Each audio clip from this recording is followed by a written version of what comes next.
ISD Board of Trustees on September 19th, 2024, beginning at 7:01 p.m.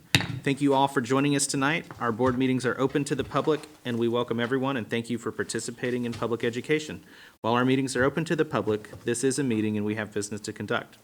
Disruptions will not be permitted, and anyone who disrupts the meeting or speaks when others are speaking may be asked to leave or be escorted out by security attending the meeting. We welcome civic input, but insist that we remain respectful and civil. We will start our meeting with the opening ceremony. Please join Ms. Fowler in leading us in the Pledge of Allegiance.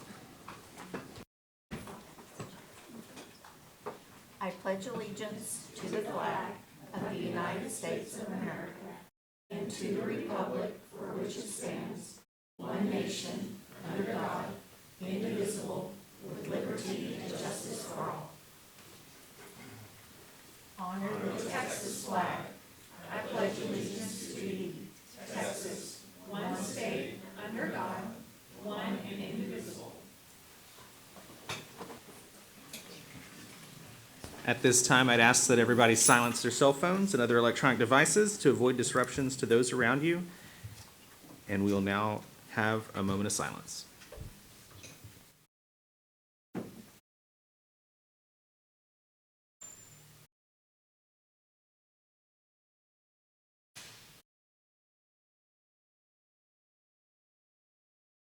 Thank you.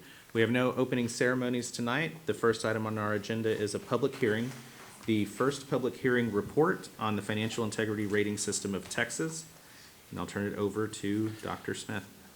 Thank you, President Chapa. Members of the board, I'd like to invite Darla Moss, our Chief Financial Officer, to the podium tonight to walk us through the highlights of the first report. Thank you, Dr. Smith. President Chapa, trustees, Texas school districts are required to prepare and distribute an annual financial management report per TEA and Texas Administrative Code Chapter 19.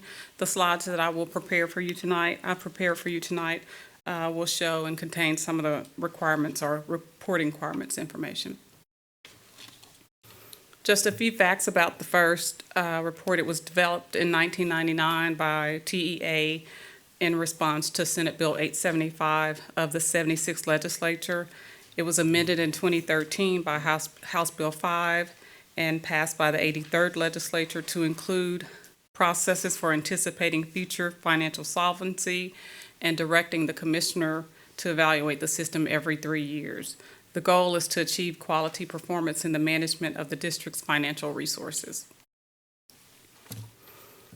Reporting requirements to be included in the report are the district's financial management performance rating that is provided to us by TEA, the current year and prior year results on each indicator, and disclosure of certain transactions involving the board and superintendent.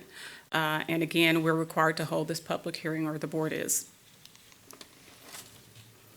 The 23-24 ratings contain 21 indicators. The first 4 indicators are critical indicators.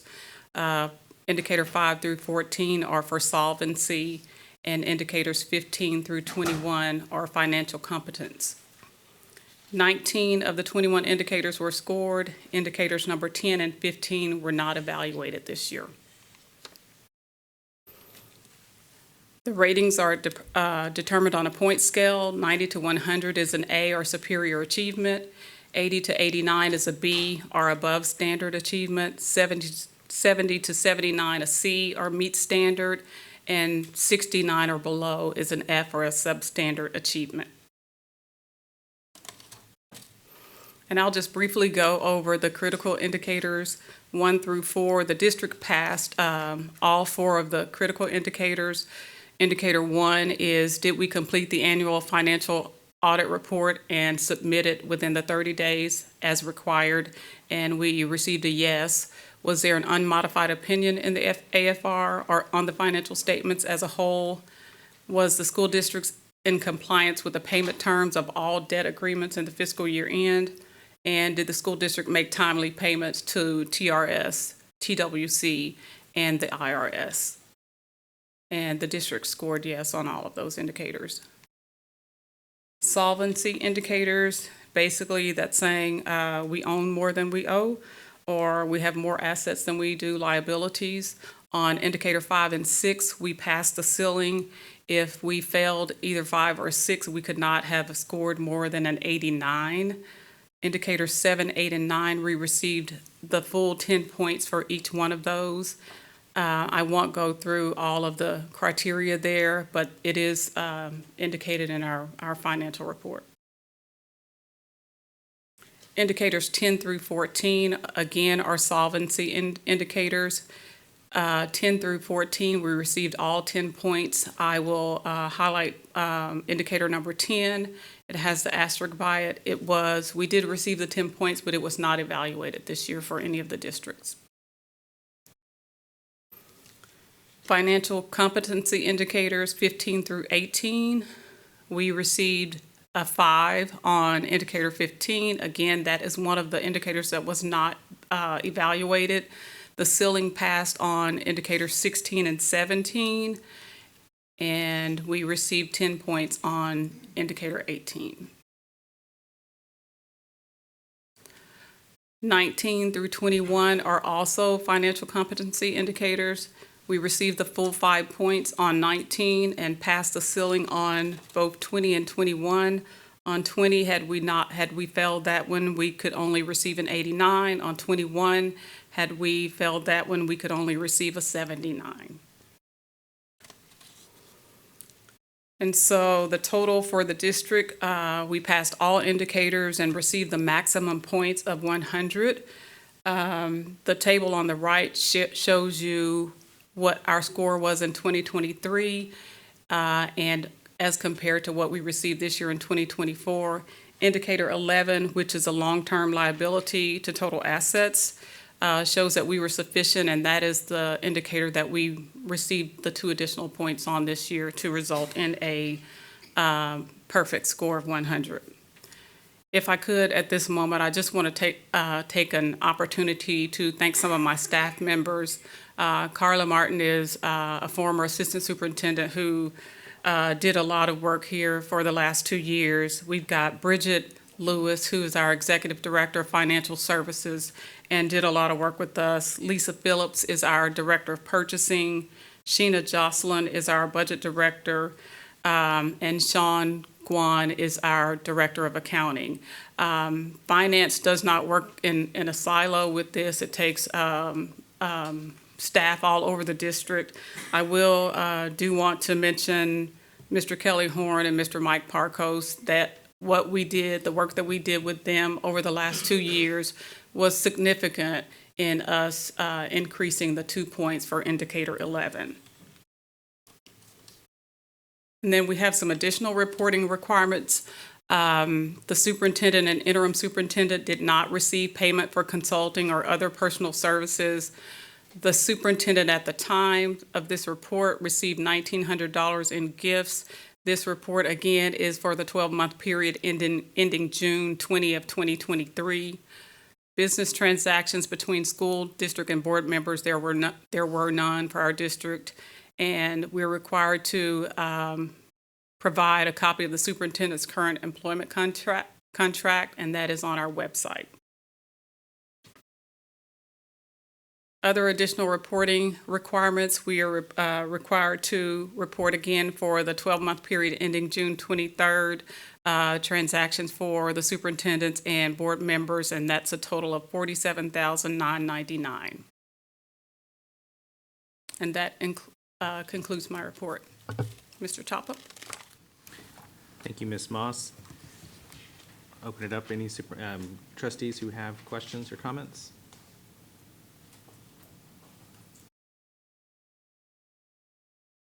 Mr. Wilbanks. Thank you, President Chapa, and Ms. Moss, congratulations on the perfect score. If you could go in a little bit on what we did to change our long-term assets, liabilities to assets ratio on indicator 11 that helped get us to that 100%. And the reason I mentioned Mr. Horn and Mr. Parkos is we actually look very closely, and I tell the team all the time, the way we get the results is looking at how we do our work, and we started to do it a little differently. If you'll recall, we did not go out for a bond sale on last year, And as a result of that didn't give us any more liabilities, and so that helped in that. And also, if you'll remember, we've started, once I got here, defeasing Yeah. and trying to pay down some of that debt to make sure that we were in a good place. Yeah, I figured the defeasance made a big difference Yes. on that. So thank you for bringing that to us as a strategy and allowing us to retire some of that debt early. So it paid off. And it pays off for our taxpayers too, because we save millions and millions of dollars of future interest payments. Absolutely. So thank you. Any other trustees with comments or questions? Ms. Mouse, I just want to say thank you. School finances, we know, is a very highly regulated part of what we do, and getting a perfect score on the high standards that the state has for how we handle our finances is a real testament to you and your staff. We really appreciate it. Thank you. Since this is a public hearing, there is an opportunity for public comment. Ms. Crosno, do we have any registered speakers on the Financial Integrity Rating System of Texas public hearing? President Chapa, we do not. Having no registered speakers, the public hearing on the Financial Integrity Rating System of Texas is now closed. We'll now move on to our next item on the agenda, our open forum for agenda items. Ms. Crosno, do we have any registered speakers for open forum on agenda items? President Chapa, we do not. Having no speakers on open forum for agenda items, we'll move on to the reports portion of our evening. The first report that we have is a Finance and Academics Committee report update. I will turn it over to our Chair of Finance and Academics, Ms. Richardson. Thank you. Finance and Academics Committee met earlier this month. That committee is comprised of myself, Sarah McMurrow, and Trustee David Wilbanks. Thank you, guys, for being a part of that. In our last meeting, we started off with Dr. Natalie Lopez. She was able to give us a projection of what is going on with our internal numbers. So what that looks like, she is telling us with our projections about what does staffing numbers look like, what is their budget planning, the internal validation and trend awareness. A lot of this, she is also working with our demographers, so we know accurately how they are looking at numbers, what we're preparing for, and the whole time what she's doing is breaking down that data for us and making it bite-sized, because obviously we don't have our doctorate the way she does. So she is able to give us these numbers in a way that makes sense. One of the big things that we did was we were able to look at our numbers in the district. Our student enrollment right now, we are sitting at 56, is that correct? We're right at 54, okay, 54. Okay, we talk a lot about after COVID, our numbers went down. Pandemic happened, we started doing this.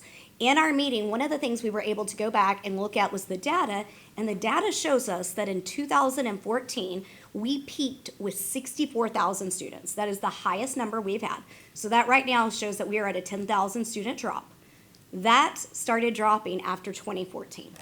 2014 is when we peaked. So we can't put everything on COVID and say, all of this, our numbers, our enrollment, academic loss, it's all pandemic. No, Arlington's numbers had been dropping for a while, and we need to make sure that when we're talking to our community and our stakeholders, they understand this is something we're looking at the last 10 years of happening. Right now, we are projected to end this number, to end the year with 53,500. Right now, we are sitting at 53,350. So we are really close. And as you know, this Saturday, we are going to go out with Operation Graduation. That is when our high school principals, staff, volunteers in the community, they go out with different schools, different principals. They take those students that are so close to graduating that have fallen out of our system, and we go door to door, we knock, we say, you can come back. Look what you could do. One of the greatest things I learned last year going with the principal Stacy Humbles at Arlington High and Trustee Wilbanks is they showed us that you can knock on a kid's door and say, if you come with me right now, there are counselors waiting in the library. They're going to enroll you. We are going to put you on a graduation plan. And you may be short this much, but we are going to be able to condense it down, get you focused, and get that degree so you can go out in the workplace. You You are not gonna have to start over. We have a plan. So knowing that our numbers could get to 53.5 is very, very doable. Kelly Horn came in. He is over all of our facilities. And one of the things we asked for in our last meeting, when we're talking about different schools and their conditions, doing bonds, was a facilities condition update, facilities condition index, FCI. What this does is it takes your building and, for example, this is random, we're gonna take Short Elementary. Short Elementary was built, not real numbers, 1950. Great, but it is not in the condition of a 1950s building because we did a bond update and we said it was updated. So when you merge those numbers, that's when you have the facilities condition index. You can't just say a school is as old as XYZ. Kelly and his team last did this in 2019, and we are looking at having that done again on our buildings just because we know a lot can change. Last but not least, we had Dr. Darla Moss come, and as we know, we have budget issues. State of Texas is not funding our schools. So she has put together, along with our executive team, budget reduction strategies, including action plans. She has met with everybody in the administration office, and together they have collaborated, cross each other's areas, and they have found ways that we are going to be able to save money, make changes, and they are ready to put in the hard work, and they were able to share that with us. Thank you, David. Thank you, Sarah, for serving. Thank you for that update on the Finance and Academics Committee, Secretary Richardson. Our next report on our agenda tonight is a policy update, the first reading of a slew of policy updates, and for this, I'll turn it over to Dr. Smith.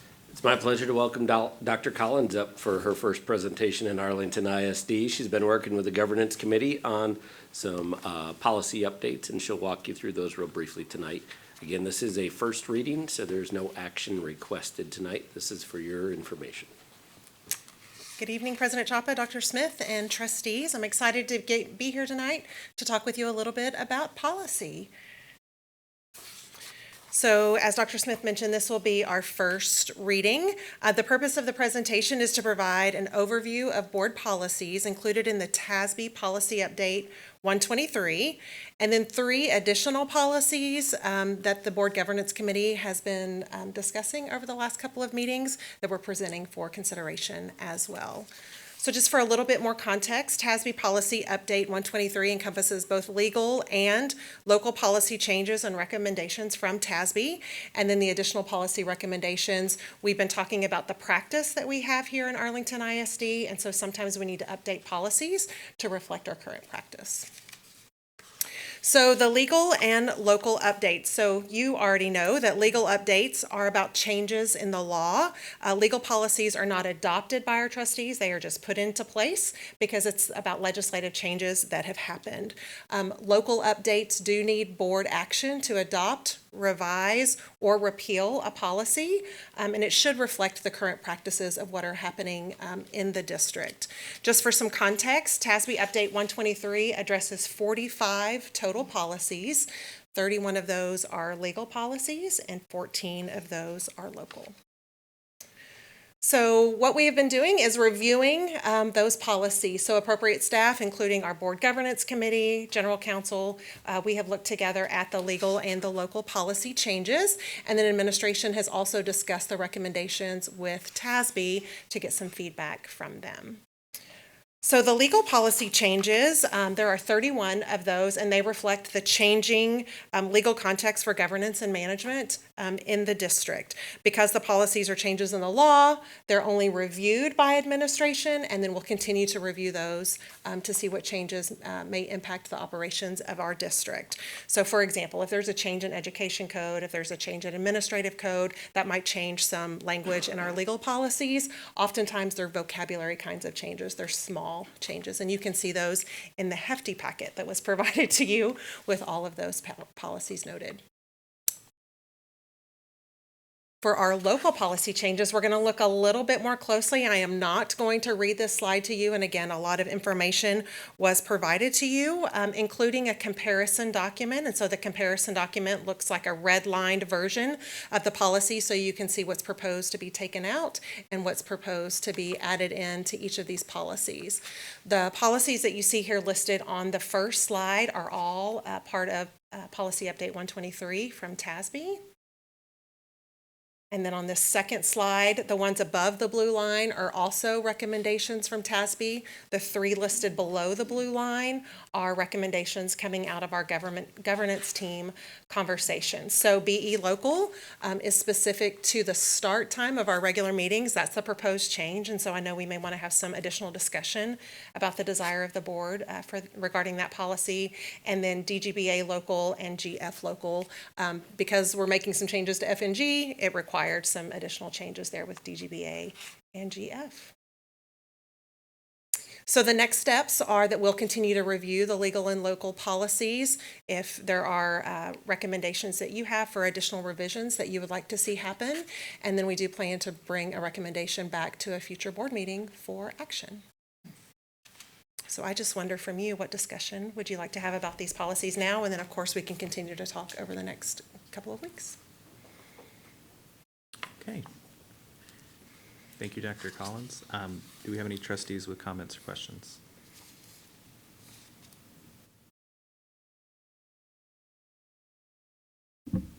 Mr. Wilbanks. I have one comment that we probably need to include in this mix.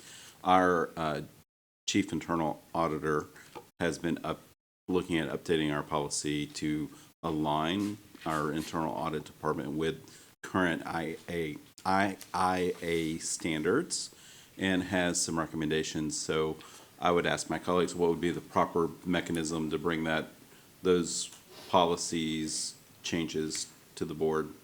Should we send those to governance or forward them to Dr. Collins for review?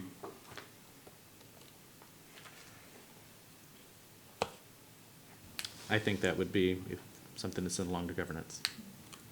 Okay. And if I may just say, as you all know, we have multiple updates from TASB usually during the year. After a legislative session, they're even heavier. Mm-hmm. But we also talked with the governance committee last year about doing a TASB policy review. We are on their calendar for later in the year, so there will be an ongoing flow of policy updates. So whatever the audit committee's wish is in sending it over, I think you're going to have multiple opportunities to have some good policy discussion over the course of the year. Anything further, Mr. Wilbanks? No. Okay. Dr. Collins, I have just a couple comments just to share out and give folks feedback on. I had a question that I think may be better explained in writing, but on policy CCGB local, this is the restatements regarding conflicts of interest. I just had a question about the way something's worded, and I'll soon send that along. Great. And then the other comment that I have actually applies to 3 different policies where we're inserting an identical block paragraph on changes to certain processes where people can complain and file grievances.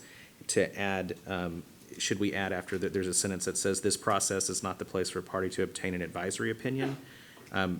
Consider whether we should add the language or seek legislative or policy changes to further clarify that. And that, I think, is duplicated in FNG local, DGBA local, and GF local. Great. And those are all the comments I Thank you. have. Thank you. All right, we are done with our report section of our agenda tonight. We'll move on to our action items. Only one action item on our agenda tonight is the 2024-2025 district priorities for adoption, and I will turn it over to Dr. Smith. Trustees, Mr. Chapa, and staff members, thank you for the opportunity to talk tonight just a little bit. As you all know, we've been talking about board goals and/or now we're calling them priorities for, I believe it's been 7 meetings now that we've talked about them in different ways, shape, or form. So we're moving forward. Purpose of all this to was to engage the trustees in an adoption process of setting our Arlington ISD priorities for the year and also potentially for beyond, depending on how this all comes out. Background detail, we had those board meeting discussions. I got individual feedback from each of you, and we've had input from our leadership team. On the 15th of August, we went over the big buckets, I will call them, and the bullet points there that y'all provided some feedback on. And we talked about those big categories. From there, we drafted priorities in the blue box statements that I went over with you last time. We talked about narrowing the focus so that we could have some achievable items. We got some feedback on being sure that we included parents in the process in this and making sure that they were clearly articulated in there. Where we are in the process right now is to hopefully have you adopt priorities and to have you consider those. From there, we will develop key progress measures. Those key progress measures would be an annual SMART goal for us to talk to you about in board meetings on a regular basis and to make sure that we try and hit that target on an annual basis for progress under that priority. Format of this, again, you're looking at the priority statements tonight. Those are big, broad, transformational statements that helps point us in a direction as a school district. I think it's been about 5 months that y'all asked me, what do you need from us? And I think I've been pretty clear. I need the board to adopt some goals and make sure that they help focus our organization. So that's where we are on these priority statements. And then the key progress measures, our admin team will develop key progress measures based on what you set as these priorities. We'll bring them back to you for consideration and adoption. And then we will make sure that those are seen throughout our improvement plan efforts in our system. So this conversation is continuing. Based on feedback from the last time, we had feedback kind of all over on those 8 things. And so tonight I am bringing you 5, and I'm going to explain why these 5 and what I've done.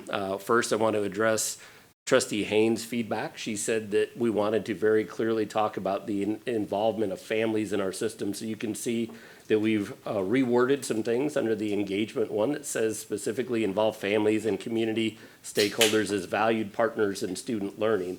And I think that helps address the priority. When I talked to Leanne after the fact and got some feedback from her, she said she really wanted to make sure parents were seen in the board priorities coming up. So that was the key action that we took based on that feedback.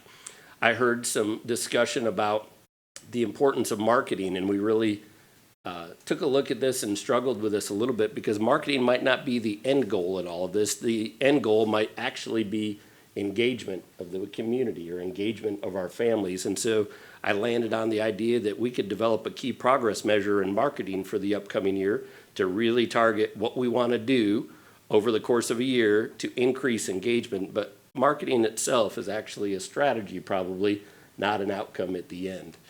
Same with in academic growth in the idea of professional learning. Professional learning was the other category there. Professional learning is typically a means to an end. We want to create a learning culture in our system, a culture of continuous improvement. So that idea of a professional learning system and setting a target about professional learning could very easily be articulated in a SMART goal for the upcoming year so that we could very specifically say what we're going to do about professional learning over the course of the year to improve it for our faculty and staff.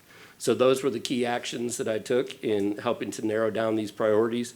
You see 5 priorities in front of you tonight, and if possible, I'd like to get your feedback and potential adoption of these priorities as we move forward. All right, we'll open it up for comments and questions from trustees. Ms. Haynes. Didn't think I was going to be the first. Thank you, President Chapa. I do want to thank you and your staff for adding families under engagement. I appreciate that.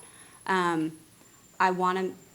would love to see them represented in culture. I think that a culture on a campus, I know we're talking district-wide and all of that, but it takes the parents and the families to really make sure that the culture is top-notch. And so I don't know if that can be reworded, if it's even a possibility, or if parents can be worked in and families into your how you're going to measure that.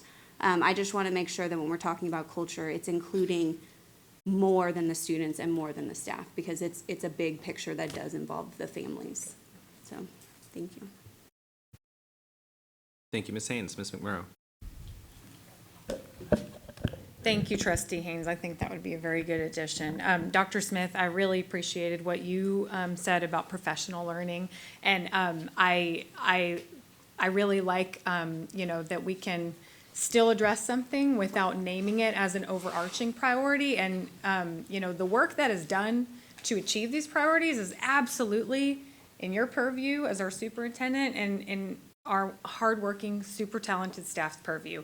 Setting the direction and setting these priorities, well, that's our job, right, as trustees. So on that note, I do want to discuss, because this is an action item tonight, so I do want to really ask my colleagues one more time to consider marketing to make it onto the list. And while that would be a sixth priority, I see it more so as a wraparound to support all of these priorities that I think are very important, and I think we can all agree that they're must-haves. When I think about everything on the blue boxes here on the screen, engaging experiences, establishing an inclusive culture, a safe environment that's productive to learning, involving families, maximizing resources even. All of this takes awareness. And when I look at everything that was under the marketing bucket, whenever we had this same slide but with bullets, I would understand if we cannot achieve all of the work bulleted out. But when I think about unique offerings being publicized, when I think of celebrating our story, I very much feel strongly that these things simply can't wait. They have tremendous implications on our student enrollment, which is declining. And as a trustee, I don't want to, I don't want to just submit to the fact that, oh, we're landlocked, or, oh, the birth rates are declining. I really know that we do offer the best quality education. It's the education I received, it's the education that my sons receive, and we choose Arlington ISD.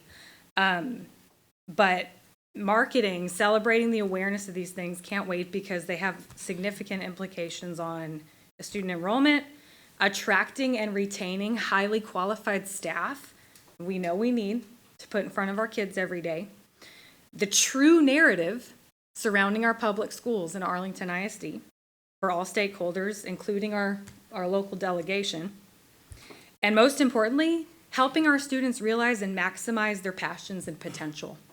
I want all of our students to have awareness of all of the offerings that our district has and that are always evolving, right? And we cannot do that without marketing. Now, I understand that perhaps a rebrand might not exist in that mix, but I really just want to ask my colleagues to please consider adopting marketing as the wraparound priority to support all of the work that we want to do here. Thank you, Ms. McMurrow. Ms. Fowler. Thank you, President Chapa. And I have to agree with Vice President McMurrow.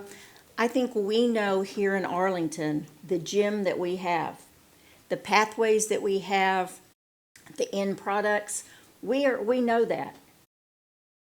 But other people may not know.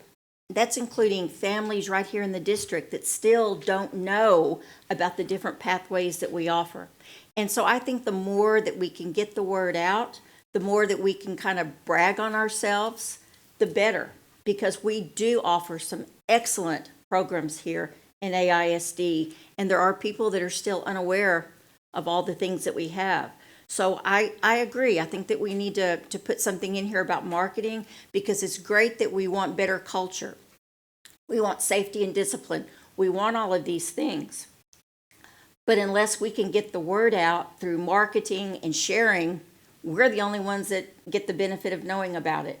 So I agree. I realize that we have 5 and adding another one, but I think the marketing is important.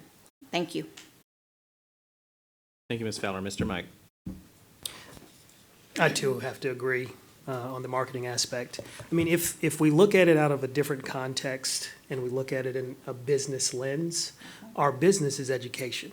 And our product, when we hear students say, I'm a product of Arlington ISD, that's what we should be proud of. Now, we make no bones about it. We've got charters that are making inroads. We've got private schools that are making inroads. And oh, by the way, this whole student voucher thing, I mean, it's coming. And so for us, I've said it before and I'll say it again, we are the ones that can take the narrative. The best people to talk about Arlington ISD is Arlington ISD. And a good marketing effort can not only challenge the charters and the homeschools and the private schools and the vouchers, but it can let people know exactly what we are doing and who we are about. As with any business, you got to market. Yeah. And you see what your competitors are doing, and then you market in a way where people say, you know what, I want that. Yeah. I want to be there. And I think Arlington ISD is doing some great things. We've got great students, great teachers, great staff. I mean, I might be biased because I live here, but I think this is one of the greatest cities in the state of Texas. And so with that comes along this ISD. So I agree as well. Thank you, Mr. Mike. Ms. Haynes? Yes, thank you. So I don't disagree that marketing is important, and I know that it is a passion point for you, Ms. McMurrow. I don't see it as one of these priorities. I think that it is a supporting effort that could be potentially laid out better and could be executed in a more thoughtful and intentional way to support these priorities. Personally, as a trustee, I would have a hard time adding marketing up as a priority, knowing that student experiences and some other things that I think take priority over that aren't up there. So I would have a hard time adding in that as a 6 when, we've taken out something like student experiences. Thank you, Ms. Haynes. Mr. Wilbanks? Thank you, President Chapa. And looking at these two, if we were to add marketing, we got to stay focused. And increasing to 6, I wouldn't be for. I think we need to kind of narrow our focus. We can't have too much on everyone's plate. If everything's a priority, nothing's a priority. Kind of along the same lines of marketing being a support, finance is a support. I come from a culture in Silicon Valley where a system of management called OKRs, Objective Key Results, created a pyramid where you set those few corporate goals at the top, and then every part of the organization unpacked those goals and what it meant for marketing, what it meant for finance, what it meant for operations, and seeing resources, knowing the genesis was our priority on the financial side. I would say that definitely fits as a supporting strategy that underpins all of these, especially if you were to look at an OKR type goal setting framework. And you could say the same thing about marketing. And you could also say the same thing about professional development.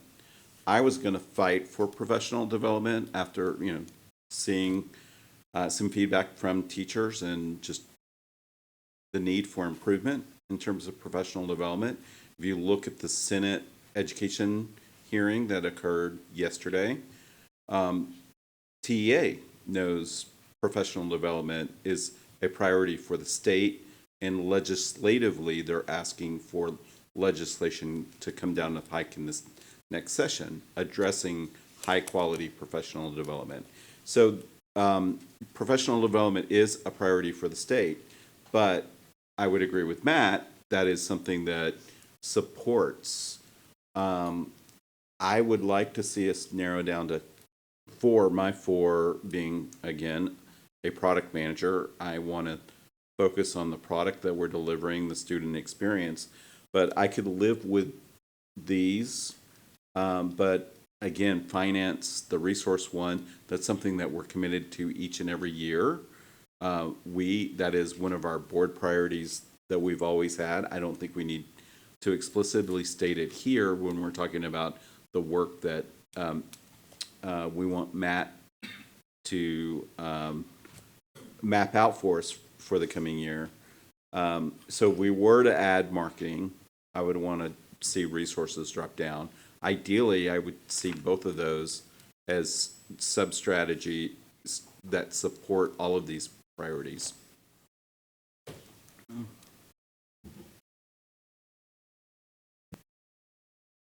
Thank you, Mr. Wilbanks.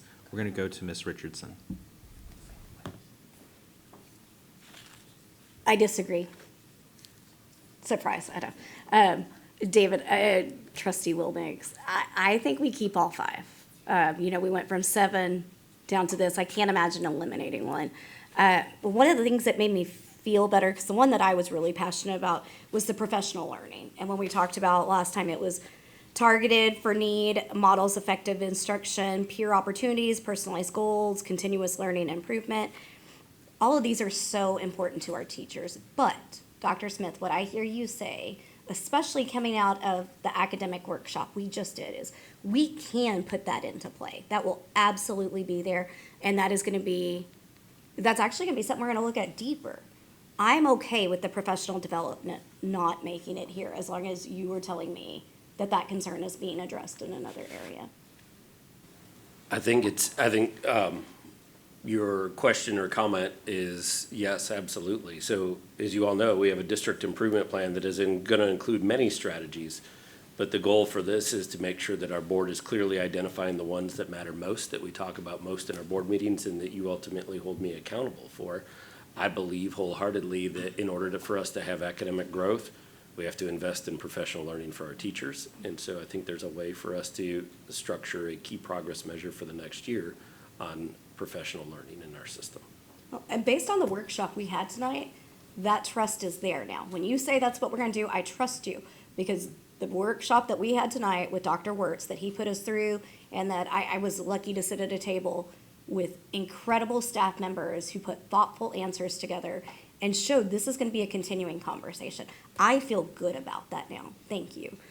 What I want to make sure of, though, as we're doing all this, I understand when we're talking about marketing. I am gonna circle back to that. And I think if we think outside the box just a little bit, you know, I like what you say here with engagement. Engagement. Involve families and community stakeholders as value partners in student learning. What if it is engagement and marketing is put in there? Because what we're saying is we are gonna market what we have. Our best asset is us, is our students, is our staff. We have an amazing marketing department and team. They are with us constantly. They make us look good when we do not look good sometimes. They are miracle workers. And then I think of people like, we have Spence Roberts, who never misses an event, ever. He is at everything documenting what our students do. But somehow we are still missing that mark and getting it out. Well, our governance lane is we can't tell marketing how to do their job. That is not our role. That is not why we were elected. I don't have a marketing degree. I should not tell Anita Foster what to do with her team. Absolutely not. But I do think as a board, we can say, we need to look at something different, though. We do, because we are fighting for the same pool of students, the same group of teachers, and the same families. And good grief, Larry, like we heard this weekend, people are knocking at our door to take them all. And we are going to lose our funding. So we have to do something differently. I do think engagement and marketing can be looped together somehow to make that cohesive. I am really excited about these, and I am ready to adopt them so you can start moving forward and give us actionable items that we can then hold you accountable for in your superintendent evaluation. Because until we adopt, we also don't know what we're working towards in using that as our measure post. Thank you, Ms. Richardson. Ms. McMurrow. So I think that I want to hear, next I want to hear your response to Ms. Richardson, because I do think that's a brilliant suggestion. If we could include marketing in engagement, I do see the connection, and while you were saying that, Ms. Richardson, I was reviewing the bullets under those two main categories, and they are interconnected. Yeah. And again, we're talking about maximizing our resources. That is as a result of the funding that we have. And if we have higher enrollment, if our legislators understand the quality we offer and our community understands that too, perhaps we don't need to be in future years so reactive with maximizing our limited resources. people will know we've got it going on if we can adequately market it. So I want to be proactive in that regard. I'm very interested in pursuing the kind of the intertwining of engagement and marketing together, if that's something that the board will consider. I just don't see all of this truly taking flight without awareness and without celebrating our student experiences and the amazing work that our staff does every day. So I hope that that's something that we can explore. I don't know if that would take a formal motion. I can make that, but I want to hear your thoughts, Dr. Smith. Yeah, I think the same thing I mentioned last time, we can do anything. I think my ask of you all is to have priorities adopted and to make sure that they are as narrowed as possible for us so we can focus our work and assign our resources for it. We can't do everything, and that's just a fact. So if we keep adding stuff, it makes it harder to achieve what you want to achieve. I believe, and I think I mentioned it in the intro tonight, I believe that marketing is a strategy to get to engagement. I think we could do it two ways. I could incorporate it in the language there, so you could adopt the priorities as presented with a recommendation to tweak the engagement one to include marketing, or I could create a key progress measure for the year on marketing. Trustee Richardson just kind of proved my point on the marketing piece. We market all the time right now. We do. And you're asking for something different, but it doesn't mean that that different thing will sustain for multiple years. We're saying, hey, we want something different over the course of the year, so we could write a key progress measure to do it over the course of a year. So that was my thought on the marketing piece. But I don't know that 3 years from now, marketing is an end goal in all of this. Marketing is a goal to get people back in our district or to make people feel good about the culture that we have in our district. It's a means to an end, not an end in itself. So I can do either one. We can, if you want to create a motion where we adopt the priorities and with two tweaks to this. I heard Trustee Haynes mention making sure that we had in some way, shape, or form involve parents in the culture piece. So I can explore that as a key progress measure as well and see what that would look like. And I could do the same for marketing and the key progress measures, so you could just leave it alone and adopt them as is. Or you could say, that you propose and make a motion that we adopt them with a minor tweak to engagement as directed tonight. I'll make that tweak and we'll land on that and get moving forward.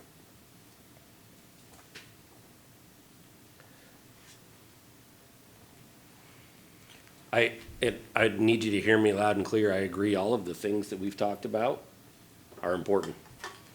We just need to be able to scope the work out at the right time. And, frankly, let's be real honest. If we're talking about this work and we say we have to balance a budget with a $25 million deficit, we want to improve culture, we want to retain teachers, we want to improve academic achievement, we're not talking about small things. These are big chunks of work that we have to get our organization focused on, and we want to maintain that focus. And it's not easy work. So I think the broader we make things, the harder it is to achieve some of those things. So,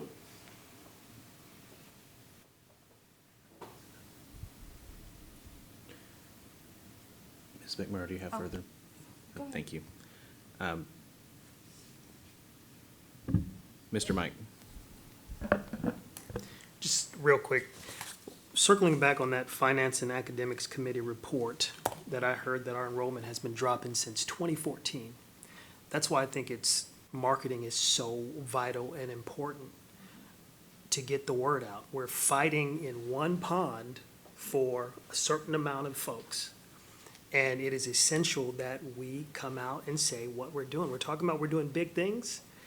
Arlington needs to know we're doing big things. I think the makeup of this board has changed vastly in the past years. So this is a new board, new superintendent, new things, and we're turning a new chapter. I think it's, the only way that people are gonna know what we're doing and what we're about is by marketing. And I like the idea of throwing that in engagement, commingling those two, because I think they really do work well together and can mesh well. But yeah, I think marketing's where it's at. Thank you, Mr. Mike. Mr. Wilbanks. yeah, I just I wanted clarification on exactly where Ms. Richardson and I disagree. Is that we disagree on taking resources off replacing it with marketing, or? No, well, yes, because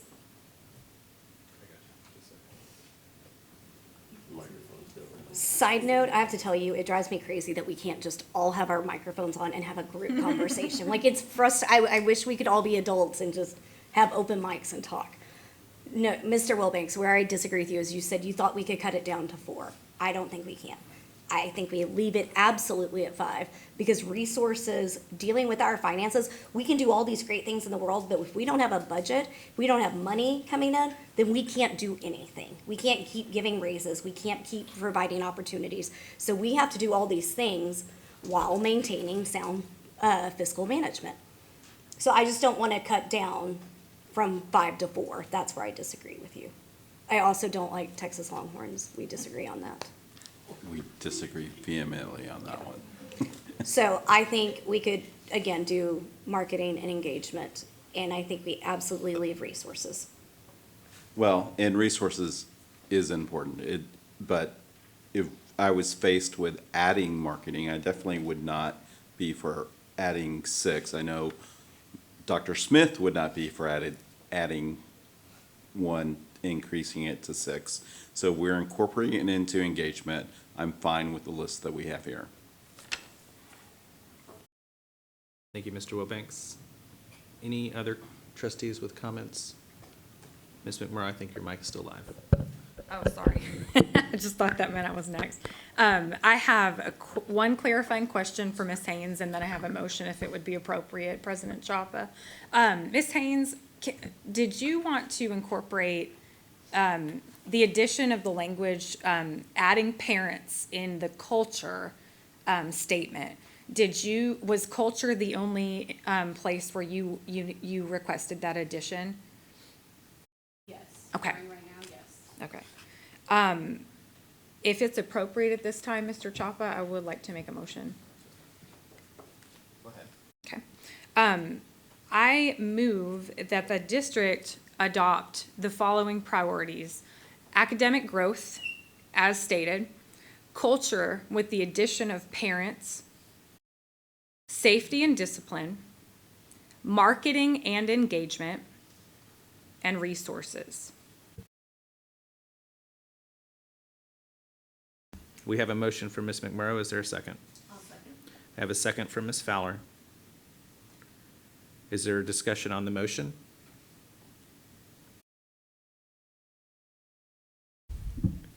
Ms. Haynes.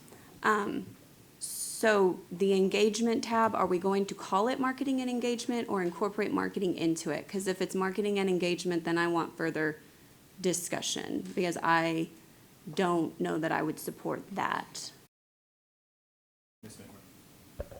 I'm definitely open to a richer discussion. I think it's important. I'm trying to capture a culmination of what our board majority has voiced. And we want to make sure we get this right. So I'm definitely open to a discussion. But to answer, did you mean marketing and engagement as the title, or you want to incorporate marketing into the statement under engagement? I'm asking for clarity for myself, because I see engagement as how we bring in the committees from the community, and we're bringing people together, and we're engaging on campuses, and Mr. Perales is putting this, I see all that as engagement, and I see marketing telling those stories. So I don't think it's marketing and engagement, it's engagement with marketing playing a role. So I'm trying to figure out where the role would be, because I don't think it's an and. Okay. So I know I've already made the motion. The motion I made was marketing and engagement in the title, just like we have safety and discipline. I don't see safety and discipline always necessarily being the exact same thing.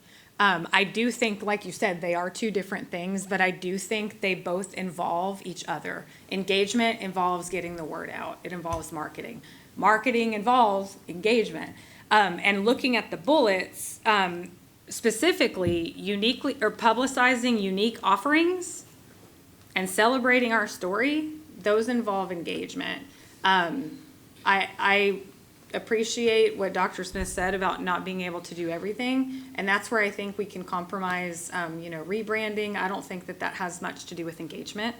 But I think these other bullets are absolutely related to engagement, and I also hear most of my colleagues voicing that they want to incorporate marketing with engagement. I mean, I'm okay to incorporate it in.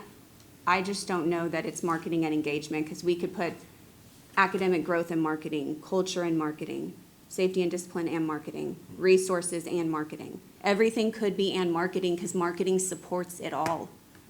So, and I don't want to take away, honestly, from the engagement piece. I mean, my passion points on the priorities were the students and the parents being represented in these priorities, and I think engagement is one of the key components that is representing all of our stakeholders, to include families, and I don't want an and there. I want it engagement, period. And so I would love to see what the wording could be to have marketing in there as a supporting statement under engagement.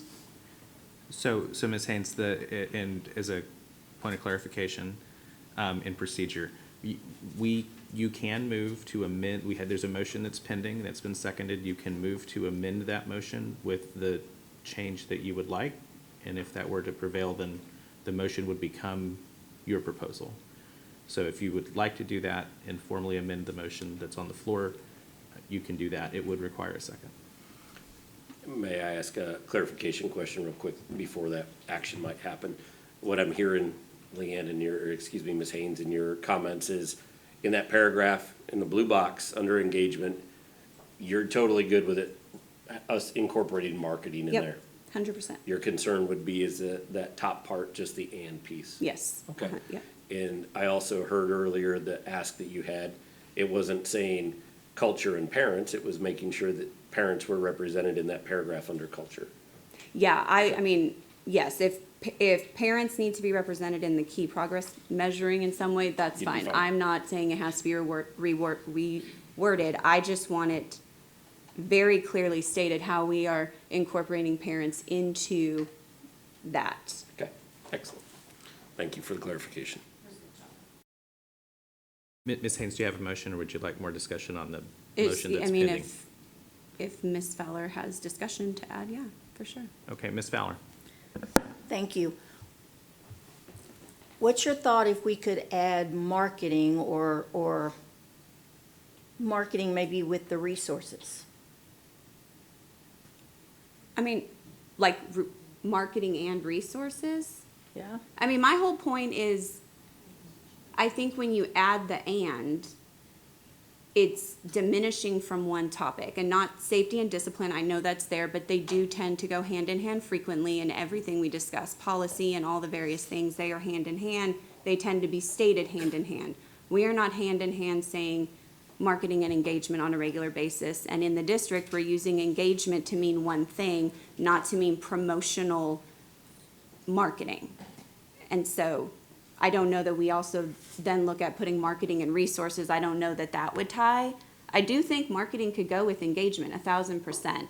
I don't want it to take away from the engagement title. I think we're great at engaging in the district. I think it should be a priority. I think it should be a standalone priority. So, Ms. Haynes, would you make a motion? to Yes. that effect? Sure. If you want to amend the motion. Yeah, so what I'm hearing from Ms. Haynes is that you would like to amend Ms. McMurrow's motion to keep the engagement priority as engagement and not add and marketing. Yes, I would, yeah. There's a motion. Is there a second? I will second the motion. Discussion on the motion to amend Ms. McMurrow's motion. Okay, I have a few speakers here. We're going to start with Mr. Mike. I disagree wholeheartedly. I don't believe you can engage without marketing. You can't engage if people don't know that it's time to engage. Let's look at our trustees' talks. How much is that marketed? How much engagement do we have? If we marketed more, you'd have more engagement. Let's look at the Operation Graduation. How much is that marketed? If you market more, you have more engagement. The whole point of engaging is ensuring that people know it is time to engage. And the only way that you can know about it is if you market. If you look at the business context, people aren't going to know what you're selling unless you market it. You got to put it out there. It may not seem like they both go together, but they do. No, they market and engage. And in order to involve family, community, stakeholders as valued partners in student learning, you've got to get the word out so that they know it is time to engage. I think they both go hand in hand. Thank you, Mr. Mike. Next speaker is Ms. Richardson. I feel like we could look at this differently. Trustee Haynes, I see what you're saying when you say you want it to stand alone by itself and put something underneath it with marketing. Instead of looking at this like we would have to have either or, I like and. I don't think it takes away. I think it adds to. I don't think it makes it less than. When I think of engagement, what you said with our department, with Aaron Perales and everything that they do, they are so good at engaging our district. But I see a lot of different areas that we engage in, not just his area. And when I think about how our marketing team supports that, they do seem to go hand in hand when we're doing back to school kickoff, when we are doing health fairs, when we are doing all these things. We are engaging our community, but we also, and we share it, and we do this. So I just don't want to look at it as an either or look at adding. In my opinion, there is no way that adding one word takes away from something. I don't think differences don't mean deficits. By changing this and making it different, I don't think that gives us a deficit here. If anything, I think it will strengthen our engagement. I don't think we are just looking for ways to celebrate our achievements, but I am thinking that this is a way that we share the word. And our team does that very well. And I think that we could support this. So not an either or, but an and.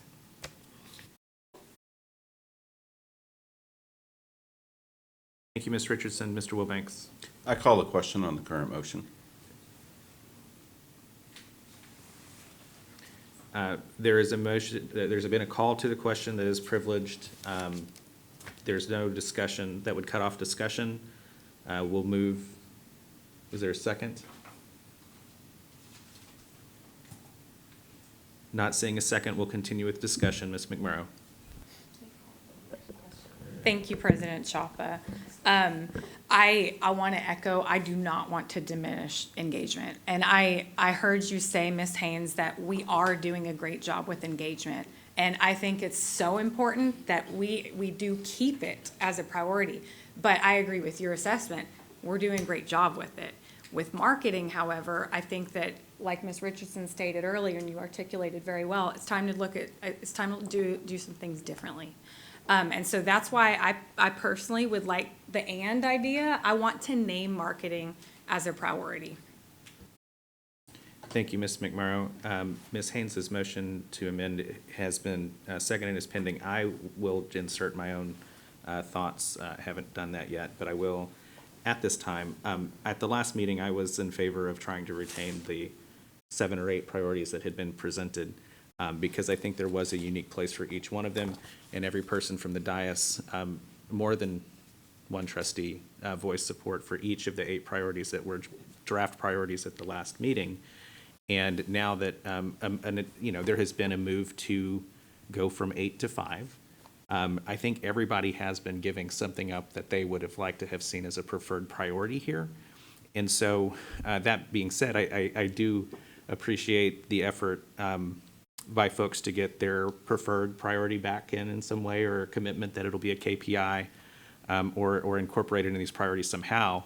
And I think the message we heard from Dr. Smith and his team last week was that those 8 priorities that were originally presented are going to be, all that work is going to be done, but this is where we're going to, if we get down to 5, whatever the number was, that was going to be where we're going to do the heavy lifting and put our emphasis. And when it comes down to the specific motion in front of us, I do, I'll go back to, there's some that I liked that are not here. I like student experience as a standalone, but I also acknowledge that student experience is inherent in academic growth. I mean, the words engaging experiences are actually there. And so in my mind, marketing and professional development, the other 2 that went away, I agree with Dr. Smith that they're inherent in much of what is here. And, Mr. Mike said earlier that if you can't do engagement without marketing. And in my mind, if something is inherent in a phrase, it's necessarily included, and that means it doesn't need to be specified as "and marketing" because it is inherent in the engagement effort itself. And so I don't think you can involve families and community stakeholders in anything without successful marketing. And as Dr. Smith mentioned earlier, there's also a need for marketing and essentially every one of the priorities that's here. I've heard trustees voice concerns that if we don't improve marketing and engagement, then we won't have students and therefore we'll have fewer resources. So you can make the argument, and I think I do agree that marketing is inherent in all of these, and so as a tool, and there are many tools that have been whittled down over the last several meetings that we've discussed this, and so that's my thought. I recognize that is probably not the sentiment of this board, but I am putting those thoughts out there, and there is a motion to amend pending by Ms. Haynes, and it has been seconded. I see no other speakers, so we'll vote on the amendment. This is Ms. Haynes' amendment to leave engagement as engagement and not engagement in marketing.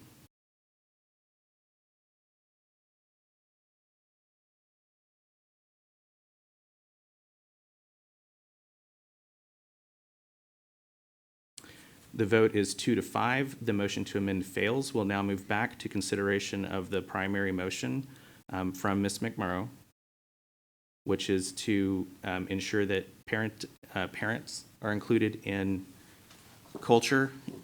And Dr. Smith has made a commitment to, not necessarily in the priority itself, but perhaps as some KPI or something, include parents and culture, and then to amend engagement to become engagement and marketing.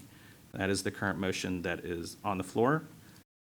I don't see any requests to speak, so we'll move to vote on that motion.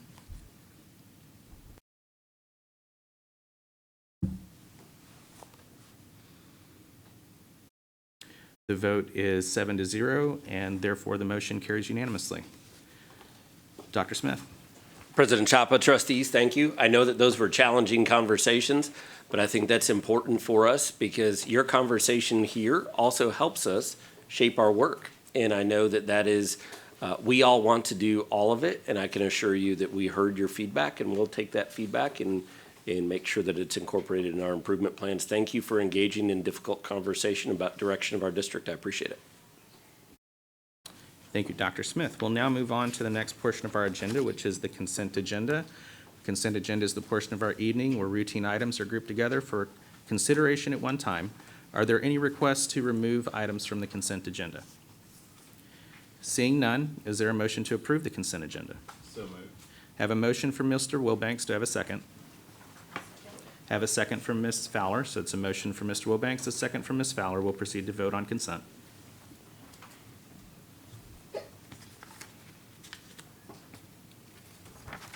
The vote is unanimous, 7-0. Consent agenda passes.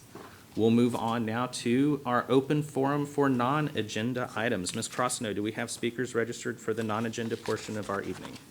President Chapa, yes, we do. All right. I show we have 3 speakers tonight. The first is Eric Kreil.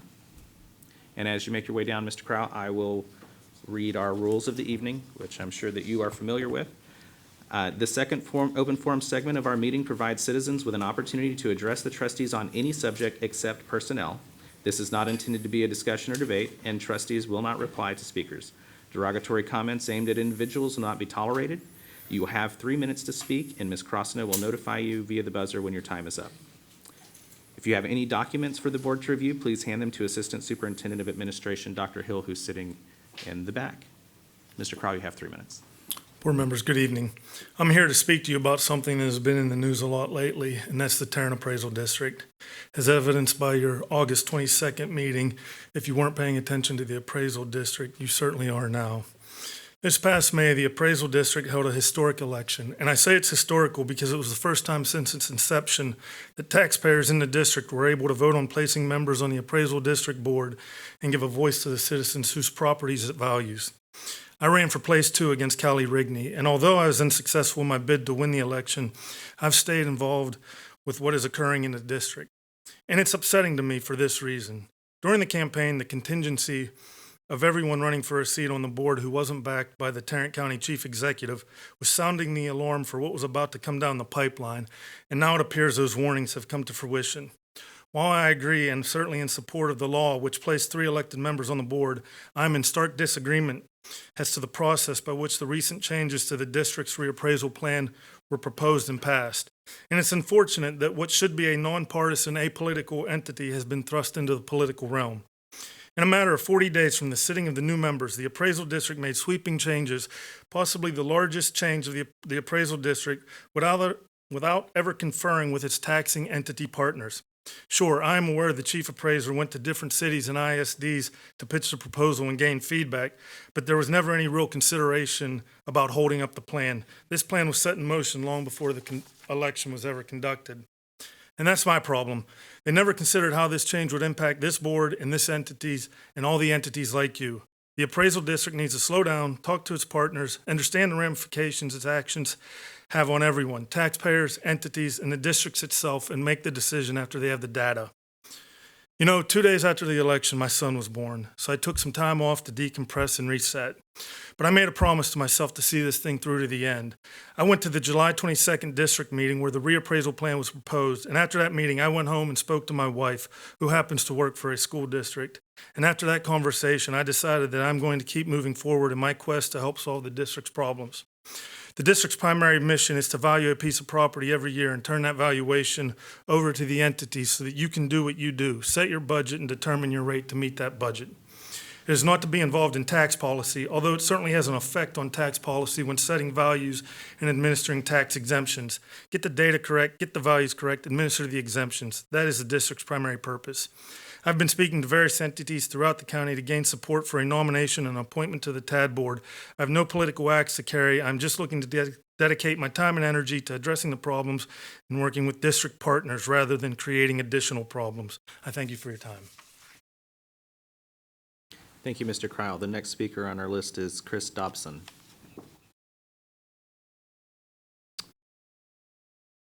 Not seeing Mr. Dobson. Our last registered speaker for the evening is Ms. Syed.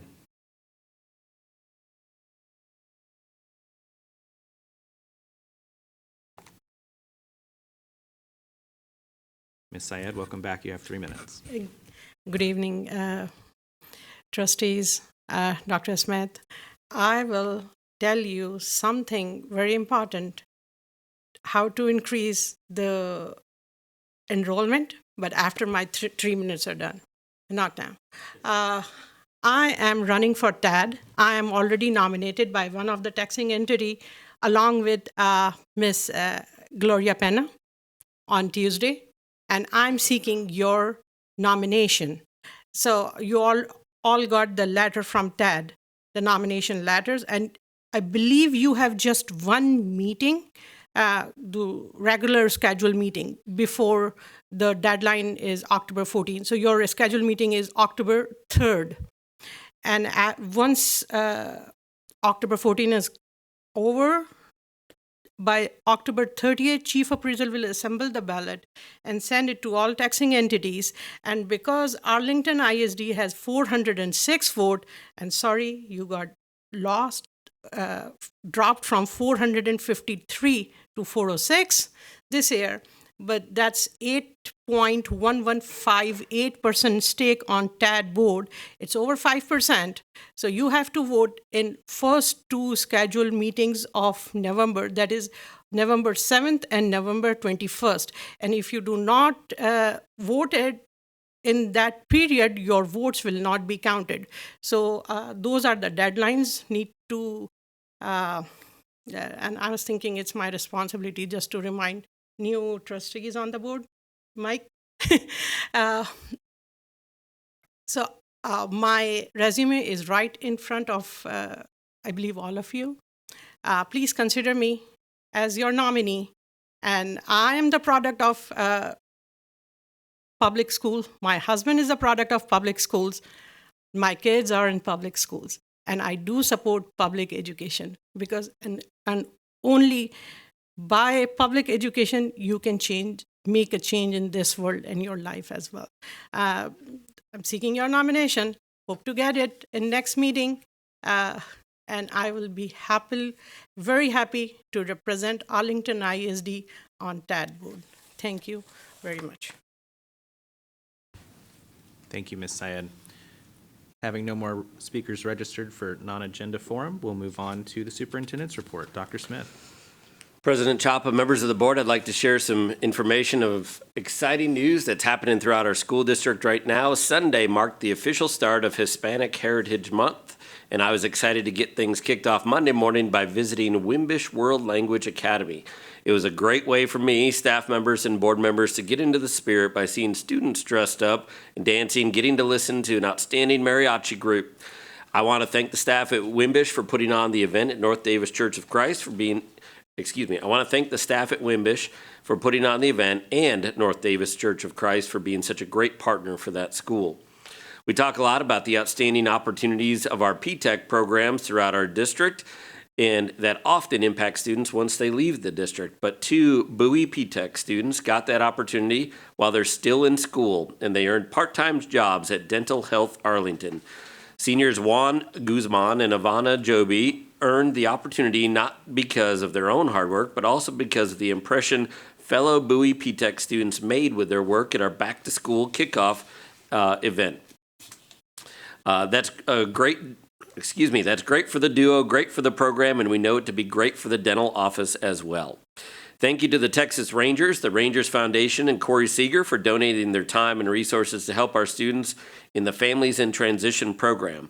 30 of our students were provided with back-to-back shopping sprees at a local academy, with Seeger and some of his Texas Rangers teammates lending support as their personal shoppers. It was the second straight year Seeger and his wife have spearheaded this event. Finally, it's gardening season at Short Elementary. Gardens continue to sprout up throughout our district thanks to the Texas A&M AgriLife Extension. 5th graders at Short got their hands dirty planting a garden as part of the Eat Well, Feel Well program. The 10-week program empowers our students to grow their own fruits and vegetables with the goal of creating a healthier lifestyle. That concludes my superintendent's report for this meeting. Thank you, Dr. Smith. We'll move on to school board reports. I believe we have a report from Ms. Richardson and Mr. Mike and others. We'll start with Ms. Richardson and Mr. Mike. This past weekend, we had the privilege of going and representing Arlington ISD at MASBA, which, if you don't know, because we have a lot of acronyms in schoolwork, is the Mexican American School Board Association. I know you may not know this looking at us, but we are not Mexican. But what we did go is we got to go and learn about what is affecting our Hispanic students, what they need, and it was focused entirely on that, which when we look and we know about our numbers in Arlington, this is exactly what we needed. We needed to find out more about what our kids were needing from all of us and what we can do in governance work to support them.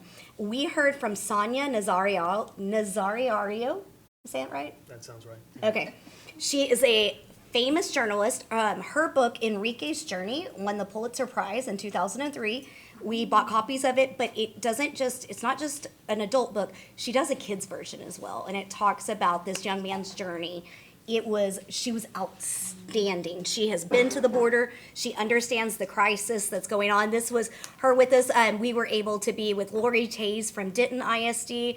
That is also the current president, outgoing president of TASB, Armando Rodriguez, and of course the author herself. It was phenomenal. Larry and I spent a lot of time though, actually being in sessions, and the sessions that we focused on were all finance-based. They were about student allotment, recapture, taxes. It was amazing, the depth that we got to go into. We also talked a lot about school safety, and the quote that I wanted to tell you was, this is from Jeff Temple. He's the director for the Center for Violence Prevention. He said this during a Texas state hearing on school violence. We should not be looking for strategies to identify the next school shooter. We need to identify strategies to look for the kids who need help. Rather than identifying the needle in the haystack, our approach is universal primary prevention that affects the needle, but also the hay. He was excellent. One of the big takeaways that we talked a lot about is that our students are funded at $6,160. That allotment has not changed since 2019. We know since 2019, we've seen all the political signs around right now. Is your life better? Has there been change? Well, guess what? There's been a lot of change, except for not our allotment. We go to our state, and this is important because we're going to talk about our next legislative session. When we go, we are going to tell the state, we need more money. That's not what we're going to say anymore, guys, because they are giving us more money. What they're not doing is increasing the amount. So 6,100, no. Right now, for us to be able to catch up, we would need, I wrote down the number, $8,554 for the basic student allotment. That means, that doesn't include special education services, any type of pullout, that is just a basic number. So our job as trustees is when we're gonna go to this next legislative session, we're not asking for more money anymore. We are asking, you will help increase the basic allotment. Our students deserve this. What about you? What do you think was our biggest takeaway from MASBA? Besides the fact that we were not very good dancers compared to everybody else. Yeah, they could surely cut a rug. See, that's our, Yeah. And it was great to see all of the kids there and enjoying the presentations and seeing a lot of the different districts that we normally don't get a chance to interact with. So I really enjoyed the presentation. One of the things that when we looked at the school finance portion and sat in on that, there was a number that stuck out to me. They talked about the proposal of increasing from $6,000 to $10,500 per student for the voucher itself. And the numbers that this guy pointed out was for private school, they have 250,000 students. For homeschool, 750,000 students. And just the cost of loan for the student voucher program for those students only would be a potential of $21 billion. And that was something that just really blew my mind on that. And so, I emailed him and asked for more information, and so he's sending that over. But surely it was a great conference, and I was honored to go and attend and see all of the wonderful things that's going on throughout the districts, but also to be a part of it. Well, then I've got another report, if I'm already up still, Go right? for it, Mr. Mack. So, along with that, I had the opportunity to visit 2 schools in our district. The first school I visited was Sam Houston High School. Spoke with Principal Villarreal. Here's the great thing about that school, right? There is a spirit of collaboration there. You can see it, you can feel it. He is very, very proud of that school and the things that are going on. And, we had a chance to sit down and talk, and he's talking about the programs that he has in place and the things that are working for the students in his school. I had the opportunity to see the student council, and they didn't send me the TikTok because I wanted the TikTok to pop up on here. But they encouraged Principal Villarreal to do his first ever TikTok. So it's somewhere out on TikTok. But one thing, when we talk about engagement, he showed me a picture of their parent-teacher meeting. The cafeteria was full of parents. Like, at first he thought maybe there were only going to be 10 people, and then they walked out and looked, and there was a line of parents waiting to get in. And that tells me that great things are happening at Sam Houston High School, and Principal Villarreal and his staff, they're doing good things for the community down there. The second school I went to after coming back from MASBA was Venture High School, where I met with Principal Meeks. And I got to tell you, this is not our traditional high school. This is a different program. Combined with they've got the newcomer program. They've got JROTC there, which, by the way, is Air Force, and I'm very biased for the Air Force. But we toured around the school, met with students, met with teachers. There are great things going around there as well. And there's great things going on when there's a waiting list for people wanting to go to this school. And the curriculum that he has in place, the things that he cares about, like there are things where you wouldn't know that he's putting into place to ensure that our children are successful. But he took me around the different classrooms of students who had left, and then they created a program to where they can come back and work on their own, and they're in there studying. The newcomer program, they started a program where they actually had an opportunity to perform in ROTC. So I went to the gym, and it's nothing but the newcomer students that are learning drill and ceremonies. And for those who haven't been in the military, drill and ceremonies is where they march around. And to see them go from not having confidence in themselves or worried about if their English is good enough to him showing me a student that used to hold her head down, and now she holds her head up high, and she's a student leader. Ugh, it hits right here. Someone's cutting onions. So yes, it's a great school. Both the schools I went to, it's great, and it is the start of my tour around Arlington to see what we can do for these schools, the great things that are going on, but also, as a trustee, what more can we provide to them to ensure that they're successful, because our number one product are our students, and we care about their outcome. That's it. Thank you, Mr. Mike. Ms. Fowler? Thank you, President Chapa. I want to say thank you to our very own Sarah McMurrow. She is on the board of the NTAASB, and she had us host this event last night. And they said that it's been the best attended event that they can ever remember. We had over probably 150 different trustees from around the North Texas area. They came to Berry Elementary, and there was a program. But I just want to say thank you, Ms. McMurrow, for bringing them to Arlington. I think it's been, I don't know how long since we've hosted an event. And you were behind that, and the work was beautiful. The program was great. The food was delicious. But it was just warmed my heart to know that 150 North Texas trustees came to one place in Arlington to meet. So it was special. Thank you. Thank you, Ms. Fowler. Ms. Haynes? So I think Spence has some pictures. Yes.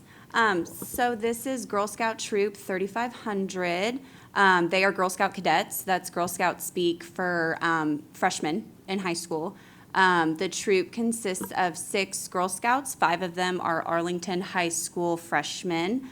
They recently earned their Silver Award, which is the second highest award that a Girl Scout can earn. It's Bronze Award in 4th and 5th grade, Silver Award in 6th, 7th, and 8th. They completed it just right now. And then these ladies can now move on and earn their Gold Award, which, for those that don't know, is the equivalent, has more requirements than an Eagle Scout. So I am going to throw that out there. So these, Nicely done. I am. So these Girl Scouts wanted to bring happiness and joy in their project, and so they painted a mural. You can read the quote over there. They came and spoke to some Girl Scout leaders the other evening about the process and why they did this, and it was moving to hear their commitment to each other and their commitment to scouting and their commitment to their community. If you want to see the mural, it's over by Miller. You can't miss it. So drive down, take a picture of it. If you see these girls around Arlington High, encourage them to stay in scouting. It's important that they finish at this juncture and graduate as Girl Scouts. So congratulations to them. Next slide, look how cute she is. So at River Legacy, we hosted our annual Get Creative with What's Native art contest.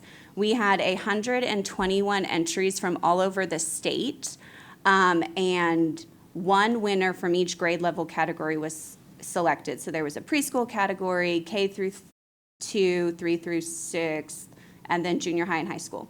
So 2 of the 4 winners are the 2 young ladies you see right here next to their artwork, and they're both Wimbish students.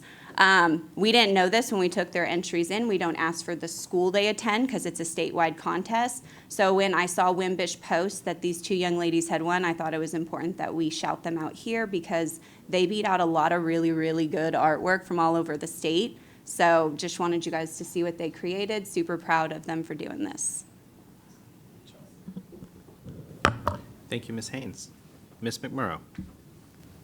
Very quickly, I just, thank you, Ms. Fowler, for your kind words, but I cannot begin to take credit for the event that we held last night at Berry Elementary. I want to acknowledge the folks that really made it good.